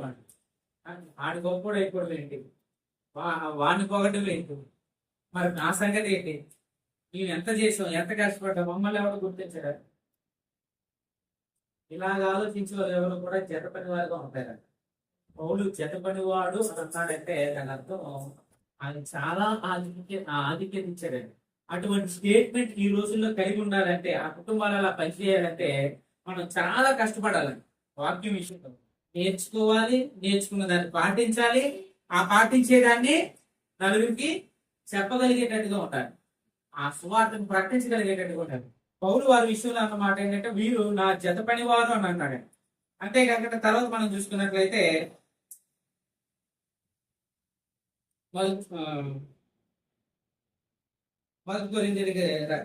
పౌలు శ్రమంలో వారి ప్రాణాలు పెట్టడానికి కూడా సిద్ధపడిన జంట అని అన్నాడు. 4వ వచనంలోనే రోమీయులకు రాసిన పత్రిక 16వ అధ్యాయము 4వ వచనం, వారు నా ప్రాణము కొరకు తమ ప్రాణములను ఇచ్చుటికైనను తెగించిరి. మరియు అంటే ఎందుకు తెగించారు? ఈ రోజుల్లో ఏదైనా రిస్క్ ఉందనుకోండి, ఏం చేస్తారండి, ఏం సహాయిస్తారండి? విద్యుత్ బ్రదర్ మనకు అంత రిస్క్, శుభ్రంగా మన ఇంట్లో కూర్చొని మనం ఆరాధించుకుందాం, అక్కడ ఎక్కడికో ఎందుకు వెళ్ళడం, వాళ్ళతో అవన్నీ గొడవలు ఎందుకు, ఇప్పుడు ఆ ప్రాంతానికి వెళ్ళి సువార్త చెప్పడంత అవసరమా, వాళ్ళతో మాట్లాడడం అంత అవసరమా అనేదండి. అంటే మీరు చూసుకున్నట్లయితే 1 కొరింథీయులకు రాసిన పత్రిక 15వ అధ్యాయం చూసుకున్నట్లయితే అక్కడ ఉన్నటువంటి ఎఫెసీ ప్రాంతంలో వారి యొక్క పరిస్థితి ఎలా ఉందనేది అక్కడ చూడొచ్చండి. 1 కొరింథీ 15వ అధ్యాయము 30 నుంచి 33 వచనాలు. మరియు మేము గడియ గడియకు ప్రాణభయముతో ఉండనేలా సహోదరులారా, మన ప్రభు అయిన క్రీస్తు యేసునందు మిమ్మల్ని గురించి నాకు కలిగి ఉన్న అతిశయముతోడు నేను దినదినము చనిపోతున్నాను అని చెప్పాను. మనుషు రీతిగా నేను ఎఫెసులో మృగములతో పోరాడిన ఎడల నాకు లాభమేమి? సరిపోతుంది. అంటే ఎఫెసీలో ఎలా ఉందంటే పరిస్థితి, పౌలు మృగాలతో పోరాడుతున్నాడు అంట. ఈ రోజుల్లో ఉన్నటువంటి పరిస్థితి కాదండి. అక్కడ వాక్యం చెప్పడం అనేది, ఆ పట్టణంలో వాక్యం చెప్పడం అనేది అంత సింపుల్ కాదండి. మృగాలతో పోరాడుతున్నాడంట. అంటే ఎప్పుడు పౌలు దొరికితే చంపేద్దామని ఎదురు చూస్తున్నారంట. వీళ్ళు ఏం చేస్తున్నారు, అమ్మో ఈయనతో సహవాసం కలుగుంటే మన ప్రాణాలకు ముప్పు అవుతుంది, మన బతికేదో మనం బ్రతుకుతూ ఈయన బ్రతికేదో ఈయన బ్రతకనేమంటే అని చెప్పి వదిలేసారా? విడిచిపెట్టలేదండి, పౌలు విడిచిపెట్టలేదండి. అవసరమైతే పౌరులు రక్షించడం కోసం మన ఇద్దరు చచ్చిపోతాం. మీరు గమనించినట్లయితే చాలా విషయాల్లో మనం చూసుకున్నట్లయితే ఈ మన ఇందాక నేను చెప్పినటువంటి అపోస్తల కార్యాలు 18వ అధ్యాయం కానీ, తిమోతికి రాసిన పత్రిక కానీ, 2వ తిమోతి కానీ, రోమీయులకు రాసిన పత్రిక కానీ మీరు గమనించినట్లయితే అకుల ప్రిస్కిల్లా అన్న కన్నా ప్రిస్కిల్లా అకుల అనే మాటను మెన్షన్ చేశాడు. గమనించారు లేదు? ప్రిస్కిల్లా అనే మాట ముందు వస్తుంది, అంటే స్త్రీ మాట ముందు పెట్టాడు. అంటే ఆమె ఎంతగా సహకరించిందో చూడండి.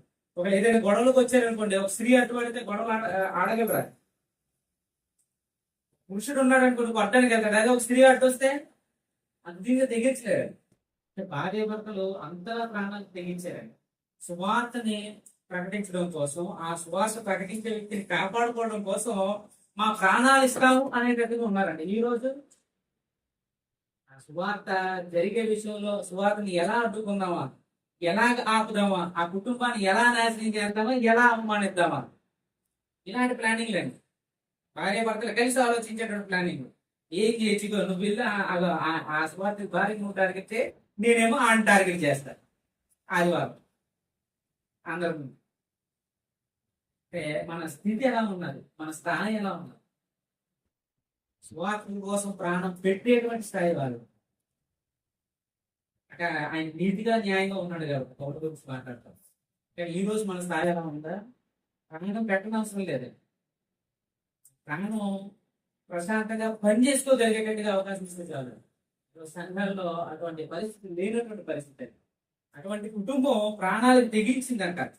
అంటే ఎఫ్ఎస్సిలో మృగాల్లాగా ఉంటే ఆ మృగాలతో పోరాడుతూ ఉంటే ఆ మృగాలు ఆ మనుషులు ఆయన ఎక్కడ చంపేస్తాయని చెప్పి ఆయన్ని అలా కాపాడుకుంటూ వచ్చారు. అలాగా ఆయన్ని సంరక్షించుకుంటూ వచ్చారు. అలాగా గొప్ప సేవ చేశారు.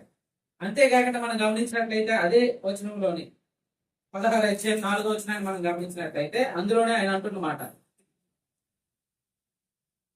వారు నా ప్రాణము కొరకు తమ ప్రాణములు ఇచ్చుటకైనను తెగించిరి, మరియు వారి ఇంట ఉన్న సంఘమునకు వందనము చెప్పుడి. నేను మాత్రం కాదు, అన్ని జనుల్లో నీ సంఘముల వారు అందరూ వీరికి కృతజ్ఞులై ఉన్నారు. ఏంటి అన్ని జనుల్లో సంఘస్థులో వీరికి కృతజ్ఞులై ఉండడం ఏంటి? పౌలంటే ప్రాణాలకి తెగించి కాపాడుకున్నారు. అది నీ మాత్రమే కాదు, అక్కడ రాసిన మాట చూడండి, నేను మాత్రం కాదు అన్ని జనుల్లోని సంఘంలో వారందరూ వీరికి కృతజ్ఞులై ఉన్నారు. ఏంటంటే అన్ని జనుల్లో ఉన్నటువంటి సంఘాలందరూ కూడా కృతజ్ఞులై ఉండడం అంటే ఏంటి అర్థం? అంటే సువార్త ప్రకటించే విషయంలో కనుక మనం చూసుకున్నట్టయితే పౌలు అపోస్తులు యెరూషలేములోను యూదుల్లోనూ సువార్త ప్రకటించారు. కానీ పౌలు బర్నబా మాత్రం అన్నిటికీ సువార్త ప్రకటించడానికి వాళ్ళు ఇష్టపడ్డారు. గలతీయులకు రాసిన పత్రిక మనం చూసుకున్నట్లయితే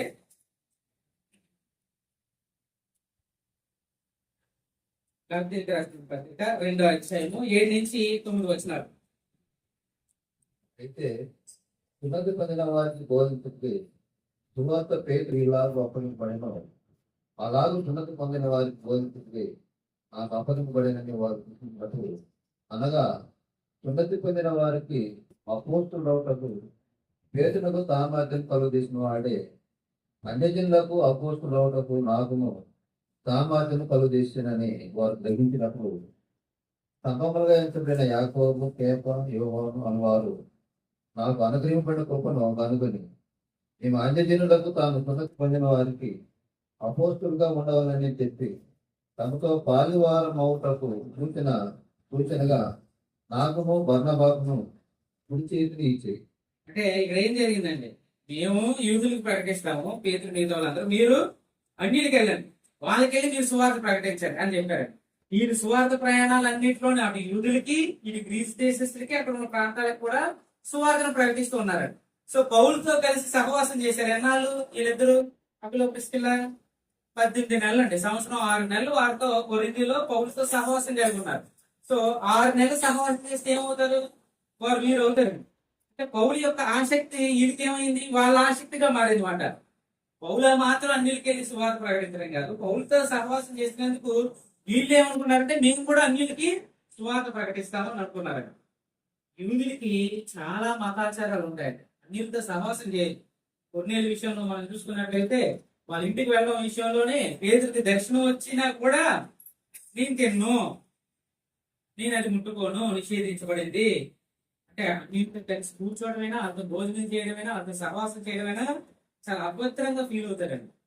ఇప్పుడు అపోస్తుల కంటే వాక్యం ఉంది, ఓకే, ఇక్కడ అబుల ప్రిస్కిల్లా వీళ్ళే అపోస్తులు కాదే. వాక్యం ఎంత బాగా అర్థం చేసుకున్నారు చూడండి. మేము యూదులు, ఇంకా ఈ మీద మేము యూదులం కాదు, మేము క్రైస్తవులు, మాకు ఈ మతపరమైనటువంటి ఎలాంటి భేదాలు లేవు. అంటే గొప్ప వస్తుడు, గొప్ప కులం అని, తక్కువ కులం అని ఇలాంటి భేదాలు లేవు. అందరూ సమానమే, అందరినీ సమానంగానే చూస్తాం. వాళ్ళు కూడా వెళ్ళి వీళ్ళు ఏం చేశారు? వాక్యాన్ని ప్రకటించారండి. అంటే పౌలు ఎలా కష్టపడ్డాడో, అన్నిటికీ సువార్త ప్రకటించారో, భార్యాభర్తలు వాళ్ళ ఇంటి దగ్గర ఉన్నటువంటి సంఘం ద్వారా వీళ్ళు కూడా అన్నిటికి చాలా మందికి సహాయం చేశారండి. ఆ విషయాన్ని రోమిలకు రాసిన పత్రికలో చెప్తూ అటువంటి గొప్పవారు మీ మధ్య ఉన్నారు అనే విషయాన్ని అక్కడ గుర్తు చేస్తూ అని అన్నాడనమాట. నేను మాత్రం కాదు అన్ని జనుల్లోని సంఘంలో వారందరూ వీరికి కృతజ్ఞులై ఉన్నారు.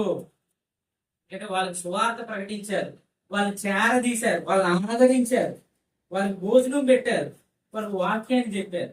అందుబట్టి వాళ్ళు ఏమన్నారట, వాళ్ళందరూ అంటే వీళ్ళు కేవలం నాన్న మాత్రం వాళ్ళు చేరదీసి చేయలేదు, చాలా మంది అన్యులు కూడా చేరదీశారు. కాబట్టి నేను మాత్రమే కాదు వాళ్ళు కూడా కృతజ్ఞులుగా ఉన్నారు వీరికి. అంటే అంత గొప్ప సేవ చేశారు.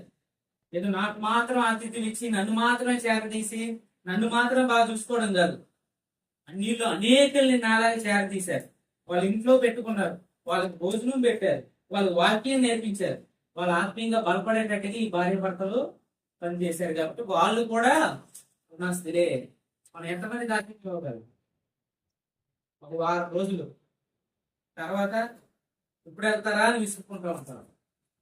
కానీ వాళ్ళు వాక్యం నేర్పించడం కోసం, వాళ్ళకి ఆ వాక్యం అర్థమయ్యేంత వరకు, వాళ్ళ వాక్యంలో స్థిరపడేంత వరకు వాళ్ళు అలా చేర్చుకుంటూనే ఉన్నారు, ఆతిథ్యం ఇస్తూనే ఉన్నారు, వాళ్ళకు వాక్యం నేర్పిస్తూనే ఉంటారు. అంటే అలాంటి కుటుంబాలు సంఘాల్లో తయారవ్వాలి. అలాంటి కుటుంబాలు ఈరోజు సంఘాల్లో లేకపోవడం ద్వారా సువార్త వ్యాప్తి చేయడం లేదు.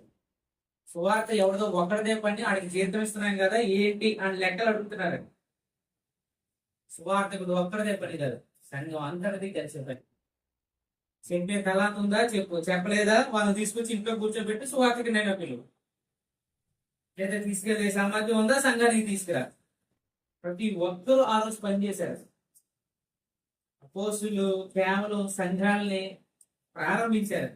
ఆ సంఘాలను ఆత్మీయంగా అభివృద్ధి చేసుకున్నదంటే స్థానిక సంఘాలు, పెద్దలు, పరిచారకులు అందరూ వాటిని డెవలప్ చేసుకుంటే కదా. ఈ రోజుల్లో ఆ కోరికలు ఉండడం లేదు, సంఘస్థులకి ఉండడం లేదు, సువార్తకులకి ఉండడం లేదు. సంఘంలో పెద్దలు తయారు చేసే విషయంలో కానీ, అంటే వీళ్ళు సంఘంలో ఒక పెద్దలుగా ఉన్నటువంటి కుటుంబం, సంఘాన్ని ఆత్మీయంగా ఆదరించినటువంటి కుటుంబం. సంఘం ద్వారా వాళ్ళు ప్రారంభించినటువంటి ఎక్కడున్నా ఏ పట్టణంలో ఉన్నా సంఘాన్ని ప్రారంభించారు. ఒక పెద్ద ఇల్లు తీసుకొని అక్కడ సంఘాన్ని ప్రారంభించారు. ఆ సంఘాన్ని పోషించడం కోసం ఏం చేసేవారు? భార్య భర్తలు ఇద్దరూ కలిసి పనిచేశారు. మనం దేనికి పనిచేస్తున్నాం, దేనికోసం ఆశిస్తున్నాం, ఏం కోరుకుంటున్నాం? అటువంటి కుటుంబంగా నా కుటుంబం తయారవ్వాలని మనం ప్రార్థన చేసుకోవాలి. అలా బలంగా మేము పనిచేసేటట్టుగా, పౌలు జత పనివాడిగా పనిచేసేటట్టుగా మేము క్రీస్తు పనిలో అలాంటి జత పనివాడిగా మేము ఉండాలి, మా కుటుంబం ఉండాలి, మా బిడ్డలు ఉండాలి అనేటట్టుగా మనకు ఆలోచన కలిగి ఉండాలి. మన ఆలోచనలన్నీ భౌతికంగానే ఉన్నాయి తప్ప ఆత్మీయంగా ఉండడం లేదు. దేవుని కోసం మనం ఏం చేస్తున్నాం అంటే ఆదివారం వెళ్తాం, పాలు చేస్తాం అంతే తప్ప మిగతా వారం అంతా ఏం చేస్తాం? సువార్త కోసం ఏం చేస్తాం? సువార్త ప్రకటించే విషయంలో నేను నా కుటుంబం ఏం చేస్తుంది? కనీసం నా కుటుంబానికైనా చెప్పుకోగలుగుతున్నాను. అన్ని విషయాల్లో మనం ఆలోచన చేసి అఖిల ప్రిస్కిల్లా ఎంత గొప్పగా సేవ చేశారో అటువంటి సేవా భావాన్ని ప్రతి కుటుంబం కలిగి ఉండాలి. వాళ్ళు ఆదర్శమైనటువంటి దంపతులు, అటువంటి వారిని ఆదర్శంగా తీసుకోవాలి. అటువంటి వారిని ఆదర్శంగా తీసుకెళ్ళినట్టయితే సంఘాల సంఖ్యలోనూ నాణ్యతలోనూ అభివృద్ధి చెందుతుంది. అప్పుడు ఆ సువార్థకుడు బాధ్యతలు చెప్పేసి మీరు ఈ పని చేసుకోండి, ఇక్కడ సంఘాన్ని చూసుకోండి, నేను ఇంకో దగ్గరికి వెళ్తాను, అక్కడ ఇంకొక అలాంటి కుటుంబాన్ని వెతికి అని ప్రారంభిస్తాను. ఈరోజు అలా ఉండడం లేదు. అలా ఉండడానికి ప్రయత్నం చేయాలి. అలా చేస్తూ మనందరం ఆత్మీయంగా అభివృద్ధి పొందుదాం. నేను నా కుటుంబం, నేను నా భార్య అప్పుల పుస్తకాలను తయారవ్వాలి అని నిర్ణయం తీసుకోండి. దానికోసం ప్రయాసపడండి, వాక్యం నేర్చుకోండి, ఆ వాక్యం ప్రకటించగలిగేటట్టుగా ఉండడానికి ప్రయత్నించాలి. ఇంతవరకు ఓపికగా విన్నందుకు మీ అందరికీ వందనాలు.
సహోదరులు మన మంచి ప్రయత్నం వచ్చారు. అసూలా ప్రిస్కిల్లా అనే ఇద్దరు వ్యక్తులు, భార్య భర్తలు, వారు చేసిన సేవ, వాళ్ళు దొరకని వారుగా దేవుని పని చేసినట్లుగా మనకు బైబిల్ అనేక లేఖనాలు ఉంటాయి. అలాంటి ఆదర్శ దంపతులు మనలో కూడా ఉన్నారు. వారు ఒక పనివారు మరి వారు వేదాలు తీసుకుంటూ మన దేవుని దగ్గర చేస్తున్నారు. అనేక మందికి వాక్యం మరి అలాంటి కుటుంబం కూడా మనం కూడా ఉదాహరణ అనేక లేఖనాల ద్వారా మన మధ్య ప్రభుల కార్యక్రమాన్ని మన మధ్య సోదరులు తిరుపతి జరిపించాలని కోరుతున్నాము. ప్రతి కొరకు సోదరులు కోరుతున్నాము. మనం సిలువ గీతము 106 పాట.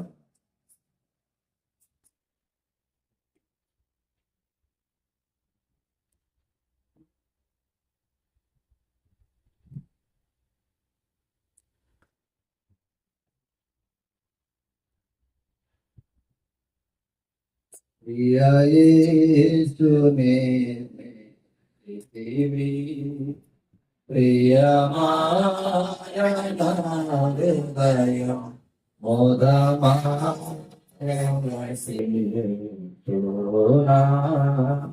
హృదయమున నీరాపరాభమునా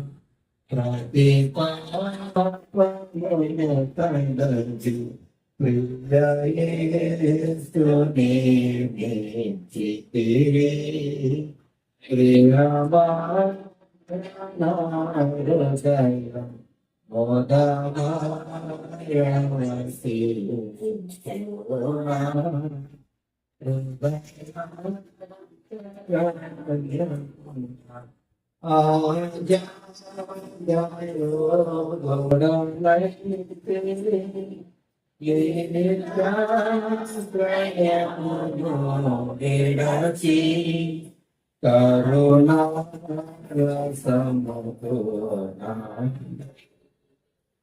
Because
ప్రభాల కార్యక్రమాన్ని మన మధ్య సోదరులు బాలగంగప్ప గారు దర్శించాలని కోరుతున్నాను.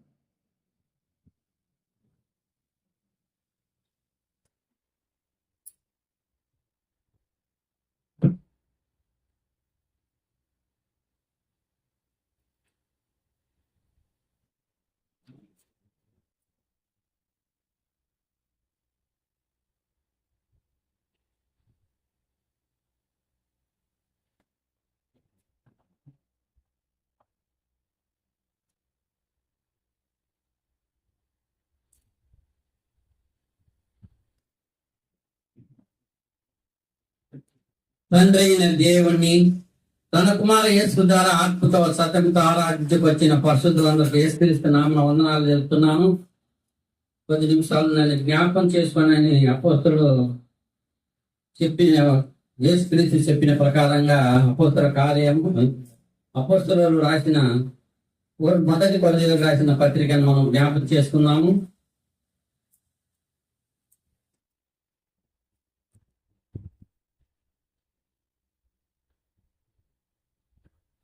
ఎందుకో ఈ ఘోర పాపిని చేరదీశావు ప్రభువా, ఏముంది నాలో నీ పరిశుద్ధత లేదే, అయినా నన్ను ప్రేమించితివే. ఎందుకో ఈ ఘోర పాపిని చేరదీశావు ప్రభువా, ఏముంది నాలో నీ పరిశుద్ధత లేదే, అయినా నన్ను ప్రేమించితివే. పరిశుద్ధత లేదు, నీతి లేదు, యథార్థత లేదు, అయినా గాని దేవుడు మనల్ని ఎంతగానో ప్రేమించి ఆకాశ మహాకాశములను ఆయన కుమారుని భూమి నుంచి పంపించి మన పాపముల కొరకు మన అక్రముల కొరకు ఆయనను బలి పశువుగా ఆయనను కలవశిలో బలి అర్పించినట్టుగా మనం చూస్తున్నాము. కానీ మన దగ్గర ఎందుకు నీతి లేదు?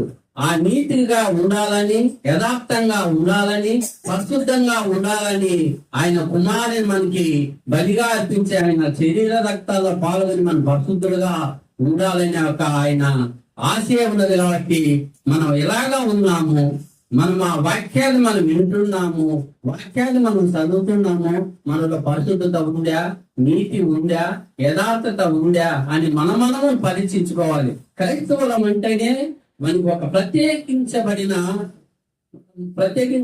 వాళ్ళు. మనం ఏదో ఒక ఆదివారం వచ్చి పోవడం కాదు. మనము ఆజ్ఞ అతిక్రమమే పాపం అన్నాడు. కాబట్టి వాక్యాన్ని మనం అతిక్రమించితేనే పాపము. పాపానికి మనం లోను కాకుండా యేసుక్రీస్తు మనకి ఉదాహరణగా మనకు చెప్పిన వాక్యాన్ని మనం జ్ఞాపం చేసుకోవాలి.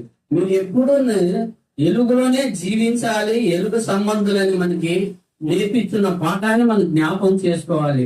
కాబట్టి ప్రియ సంగమ సోదరి సహోదరులారా, వాక్యాన్ని వింటున్న మనము ఆ వాక్యాన్ని మనం జ్ఞాపం చేసుకుంటూ మనం ఒక క్రైస్తవులుగా మనం ఈ లోకంలో ఒక ఉప్పుగా మనం ఎలగాలి. ఉప్పు మనల్ని ఉప్పులో మనల్ని పోర్చాడు దేవుడు.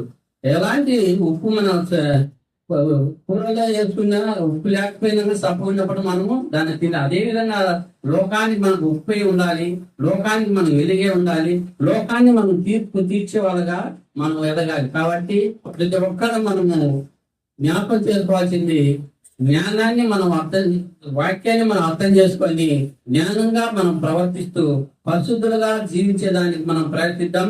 అపొస్తలుడైన పౌలు మొదటి కొరింథీయులకు రాసిన 10వ అధ్యాయము 14వ వచనం చదువుకున్నాం. మనం జీవించు ఆశీర్వదింపు పాత్రలు అనేది తాగుడ క్రీస్తు రక్తంలో పాలు పంచుకొనుటాయే కదా. మనము నిలుచు రొట్టె తినుట క్రీస్తు శరీరంలో పాలు పంచుకొనుటయే కదా. అదే 11వ అధ్యాయము 27వ వచనము. కాబట్టి ఎవడు అయోగ్యముగా ప్రభు యొక్క రొట్టె తినునో లేక ఆయన పాత్రలో త్రాగునో వాడు ప్రభు యొక్క శరీరము గూర్చి రక్తమును గూర్చి అపరాధి అగును. కాబట్టి ప్రతి మనుషుడు తను తాను ఫలించుకొనవలెను, అలాగ చేసి ఆ రొట్టెను తిని ఆ పాత్రలో ఉన్నది త్రాగవలెను. నేను మీకు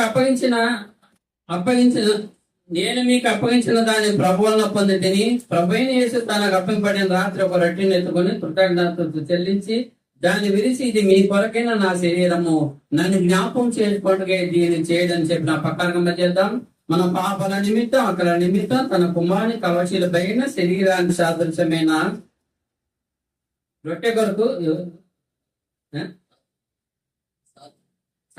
మన మధ్యలో సహోదరు సాక్షి గారు వచ్చి ప్రార్థించవలసిందిగా కోరుతున్నాను.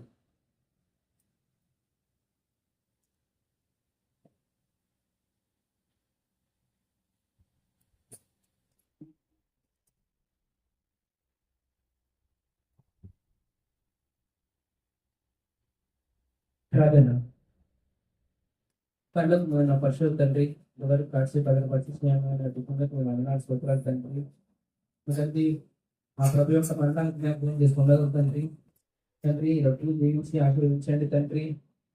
తండ్రి మా ప్రభు యొక్క శరీరం చదువుకుని రొట్టెని తండ్రి మేము అందరూ తినబోచుగా తండ్రి మా అందరికి యోగం దయచేయమని అడుగుతున్నాను తండ్రి. తండ్రి మా పాపం నుండి కడిగి తండ్రి మాకు పరిశుద్ధాత్మ యొక్క వారాన్ని దయచేసి ఉన్నాడు తండ్రి. తండ్రి ఆ వారాన్ని తండ్రి మేము మరణం కాపాడుకోవడానికి సహాయం దయచేయండి తండ్రి. తండ్రి ప్రతి ఆదివారం తండ్రి ఆయన మరణాన్ని జ్ఞాపకం చేసుకుంటూ ఆయన శరీరాన్ని తింటూ ఆయన రక్తాన్ని తాగుతూ తండ్రి మాకు ఇచ్చిన ఆరోగ్యం తండ్రి మేము మీరకు ఉండడానికి మాకు సహాయం తెచ్చేయమని అడుగుతూ ప్రభు యేసుక్రీస్తు రాజనామంలో అడిగేందుకు ప్రార్థిస్తున్నాం తండ్రి. ఆమేన్.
అప్రకారమే భోజనమైన పిమ్మట ఆయన పాత్రను ఎత్తుకొని ఈ పాత్ర రక్తములనైన కొత్త నిబంధన మీరు దీనిలో నేను తాగినప్పుడల్లా నన్ను జ్ఞాపం చేసుకోండి దీన్ని చేయడం చెప్పిన అపకారమే మనం చేద్దాం.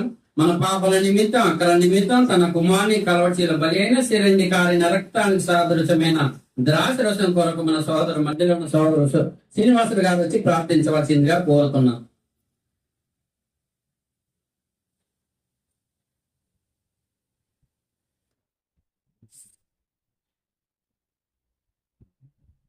ప్రార్థన. మహోన్నతుల తండ్రి నాయన మీకు స్తుతులు స్తోత్రాలు తండ్రి. నిజమైన మేము మా ప్రభువుని జ్ఞాపకం చేసుకుంటున్నాం తండ్రి. ఆయన బలిని సమర్పిస్తున్నాం. ఆయన ప్రార్థన రక్తాన్ని మీకు సాదృశ్యంలో ఈ పాటను పుచ్చుకుంటున్నాం తండ్రి. మన బిడ్డలందరినీ అటుగా అంగీకరించిన బ్రతుకులు ప్రభుదేవుడి నుండి నేటి వరకు ఆత్మీయ జీవితంలోనూ దైనందిన జీవితంలోనూ మీకు చేస్తున్న మేలు కృతజ్ఞతలు సమర్పించుకుంటున్నాం. ఈ వినపాలు మీ ప్రియకుమారుడు నా రక్షకుడైన యేసయ్యను బతుకులాడుతున్నామని తండ్రి.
ఆయన కుమారుని శరీర రక్షల పాల్గొన్న మనం చెల్లించుకుందాం, ప్రార్థిస్తున్నాం. ప్రేమామయుడ, కృపామయుడ, పరిశుద్ధుడా, పరలోకపు తండ్రి, మీ పరిశుద్ధమైన ఘనమైన నామమునకు స్తోత్రాలు చెల్లిస్తున్నాం తండ్రి. ఆరాధిస్తున్నాం నాయన, మేము మహిమపరుస్తున్నాం తండ్రి, మేము ఘనపరుస్తున్నాం తండ్రి, మేము పొగుడుతున్నాం. మీ వాక్యమే మా పాదములకు దీపం, మా త్రోకు వెలుగు ఉన్న తండ్రి. అల్ఫయు ఒమేఘమైన దేవ, ఆదియు అంతమైన తండ్రి, మీకు స్తోత్రం నైనా. అవును తండ్రి, మీరు గొప్ప దేవుడెవరు, మమ్మల్ని ఎంతగానో మీరు ప్రేమిస్తున్నానైనా. మీ ప్రేమ ఎంతో గొప్పది తండ్రి.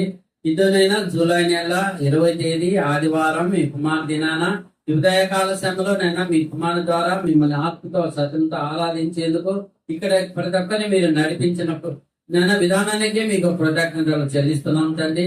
ఇది ఒక మా బలం కాదు, మా శక్తి కాదైనా పోయిన వారం నుంచి ఈ వారం వరకు మీ కృప, మీ దయ, మీ కనికర మా మీద ప్రతి ఒక్కరి మీద ఉంచి సజీవ దగ్గర ఉంచి ఈ విధంగా మిమ్మల్ని ఆరాధించే గొప్ప భాగ్యాన్ని ప్రతి ఒక్కరికి దయచేసినందుకు కూడా మీకు కృతజ్ఞతలు చెల్లిస్తున్నాం తండ్రి. మీరు గొప్ప దేవుడునైనా దేవా, మీ స్తోత్రమునైనా మేము పాపముల జోలికి పోకుండా ఎప్పుడు మేము పరిశుద్ధంగా ఉండాలని, నీతిగా ఉండాలని, యథార్థంగా బ్రతకాలని నైనా మీరు చెప్పిన వాక్యాన్ని మేము జ్ఞాపం చేసుకుంటూ ఆజ్ఞ అతిక్రమమే పాపం అన్నారు కదా దేవా. అలాంటి మీ వాక్యానికి మేము విరుద్ధంగా మేము ఏమి తప్పులు చేయకుండా నాన్న మేము నీతిగా జీవించేందుకు, యథార్థంగా జీవించేందుకు మాకు సహాయం దయచేయమని ప్రార్థిస్తున్నామప్ప. మత్తయి సువార్త 12:37 చెప్పిన ప్రకారంగా నీ మాట వలన నీతి మందిని తీర్చబడని అన్నారు తండ్రి. అవును తండ్రి, మా నోటి నుంచి వచ్చే ప్రతి ఒక్క మాట నీతిగా ఉండేందుకు, నేను నీతిగా యథార్థంగా జీవించేందుకు సహాయం దయచేయమని ప్రార్థిస్తున్నాం దేవా. నిశ్చితమైతే మరి ఒక ప్రభు దినాన్ని మాకు దయచేయమని, ఇవాళ అంతా మీ కృప, మీ దయ, మీ కనికర మీ బిడ్డల మీద ఉంచమని నేను నిశ్చితమైతే మరి ఒక దినంలో ఈ విధంగా మేము కలుసుకొని మిమ్మల్ని ఆరాధించి గొప్ప భాగ్యాన్ని దయచేయమని వచ్చిన ప్రతి ఒక్క బిడ్డని పేరున ఆశించిన ప్రతి ఒక్కరూ నైనా ఒక విశ్వాసము, భక్తి కలిగి జీవించేందుకు నీకు సహాయం దయచేయమని దయచేయమని యేసుక్రీస్తు పరిశుద్ధ నామమున అడిగి వేడుకొనుచున్నాం తండ్రి. ఆమేన్.